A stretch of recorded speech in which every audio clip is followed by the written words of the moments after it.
देखिए, बिहार में एक समय में लालू यादव और रामविलास पासवान की जोड़ी जो है वो बनी थी, लेकिन हालांकि वो जोड़ी फ्लॉप कर गई। अब नई जोड़ी बनाने की कोशिश की जा रही है, वो है एलपी की जोड़ी। एलपी यानी कि लालू यादव और पशुपति पारस। लालू यादव भी अलग अलग समीकरण सेट करने की कोशिश कर रहे हैं। लाल की जोड़ी फ्लॉप होने के बाद अब बिहार में एलपी की जोड़ी क्या हो जाएगी हिट। नमस्कार, आप देख रहे हैं न्यूज फॉर नेशन और मैं स्वाति पांडे आपके साथ। एलआर यानी लालू और रामविलास पासवान, एलपी यानी लालू और पशुपति पारस। आपको बताएं तो बिहार में मकर संक्रांति के मौके पर जो लालू यादव को आमंत्रण दिया गया था पशुपति पारस की तरफ से, उन्होंने दही चूड़ा का भोज रखा था। उसमें लालू यादव को आमंत्रित किया गया था, नीतीश कुमार को आमंत्रित किया गया था। देखिए, बिहार में एक समय में लालू यादव और रामविलास पासवान की जोड़ी जो है वो बनी थी, लेकिन हालांकि वो जोड़ी फ्लॉप कर गई।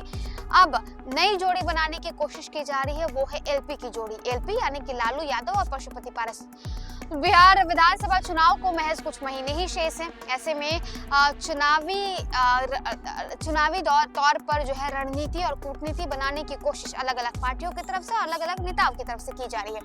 लालू यादव भी अलग अलग समीकरण सेट करने की कोशिश कर रहे हैं। इसी में जो नेता पिछड़े हो चुके हैं या किसी संगठन से, किसी जो है अलायंस से अलग हो चुके हैं, वो भी अब अपनी जगह बनाने की कोशिश कर रहे हैं, और उन्हीं सब में है पशुपति पारस। पशुपति पारस को ऐसा लगता है कि उन्हें एनडीए में उतना तवज्जो नहीं मिली, तो अब वो लालू यादव के साथ जा रहे हैं। हालांकि आपको बताया तो लालू यादव ने भी ये कह दिया दही चूड़ा भोज में जब पहुंचे थे कि पशुपति पारस महागठबंधन के हिस्सा है। तो अब 2025 में ये एलपी की जोड़ी कितनी हिट होगी या फ्लॉप होगी एलआर जोड़ी की तरीके से, ये बिहार के तमाम जितने भी राजनीतिक जानकार हैं वो क्या कहते हैं, वो क्या मानते हैं, ये आइए हम आपको बताते हैं। बिहार विधानसभा चुनाव से पहले राष्ट्रीय जनता दल प्रमुख लालू प्रसाद यादव और पूर्व केंद्रीय मंत्री पशुपति पारस एक दूसरे के करीब आते दिख रहे हैं। 2024 के लोकसभा चुनाव में बीजेपी की ओर से भतीजे चिराग पासवान को तरजीह दिए जाने के चलते पशुपति पारस एनडीए से अलग थलग पड़ गए। इसके बाद से पशुपति पारस की राष्ट्रीय लोक जनशक्ति पार्टी अपने लिए लगातार राजनीतिक जमीन तलाशने में लगी हुई है। लोकसभा चुनाव में बीजेपी की ओर से चिराग पासवान को तरजीह दिए जाने से ये साफ हो चुका है कि उन्हें ही रामविलास पासवान की राजनीतिक विरासत का असली उत्तराधिकारी माना जा रहा है। इस वक्त पशुपति पारस राजनीतिक हाशिए पर हैं। लोकसभा चुनाव में बीजेपी ने बिहार में उनकी पार्टी को कोई टिकट नहीं दिया, जबकि चिराग की एलजेपी यानी कि रामविलास को 5 सीटें ही मिली, जिनमें सभी पर उनकी जीत हुई, यानी कि चिराग पासवान की जीत हुई। चिराग अब नरेंद्र मोदी मंत्रिमंडल में केंद्रीय मंत्री भी हैं और हाजीपुर से सांसद भी हैं। गौर करने वाली बात यह है कि चिराग को वही मंत्रालय दिया गया जो पिछली सरकार में उनके चाचा पशुपति पारस संभाल रहे थे। बुधवार को राजद सुप्रीमो लालू प्रसाद यादव ने मकर संक्रांति के मौके पर दही चूड़ा के भोज के लिए पारस के घर पहुंचे। वो लगभग 20 मिनट तक पारस के घर पर रुके। उनके साथ उनके बेटे और पूर्व मंत्री तेज प्रताप यादव और राजद के वरिष्ठ नेता अब्दुल बारी सिद्दीकी भी मौजूद थे।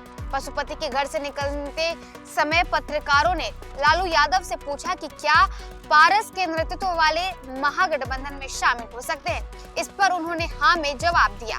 पारस ने भी गर्मजोशी से प्रतिक्रिया व्यक्त करते हुए कहा कि लालू प्रसाद जी मेरे अभिभावक हैं। राजद को ओबीसी यादव की पार्टी और एलजेपी को दलितों की पार्टी के रूप में देखा जाता है। उनके समर्थन आधार पारंपरिक रूप से बिहार के जातीय पदानुक्रम में असंगत रहे हैं। हालांकि 2014 के लोकसभा चुनाव से पहले तक लालू यादव और स्वर्गीय रामविलास पासवान एक ही मंच पर रहे। हालांकि उस समय नीतीश अपनी लोकप्रियता के चरम पर थे। माना जाता है कि वही वजह रही कि लालू यादव और रामविलास पासवान एक साथ रह करके भी खास सफलता हासिल नहीं कर पाए। और अब जब पशुपति पारस एनडीए से नाराज नजर आ रहे हैं, हालांकि वो अपने भतीजे से तो लगातार नाराज रहते ही हैं, लेकिन अब जब वो नरेंद्र मोदी से भी नाराज है, एनडीए से भी नाराज है, तो अब ये मौका मिला है लालू यादव को चिराग पासवान के चाचा यानी कि पशुपति पारस को अपने खेमे में यानी कि महागठबंधन में खींचने का, और एक मौका लालू यादव ने छोड़े। तभी तो चिराग के चाचा यानी कि पूर्व केंद्रीय मंत्री पशुपति पारस ने जब अपने घर पर भोज किए दिया था चूड़ा दही का, उसमें लालू यादव जब पहुंचे थे और लालू यादव से पूछा गया कि क्या पशुपति पारस महागठबंधन के हिस्सा है, तो उन्होंने हाँ में जवाब दिया था।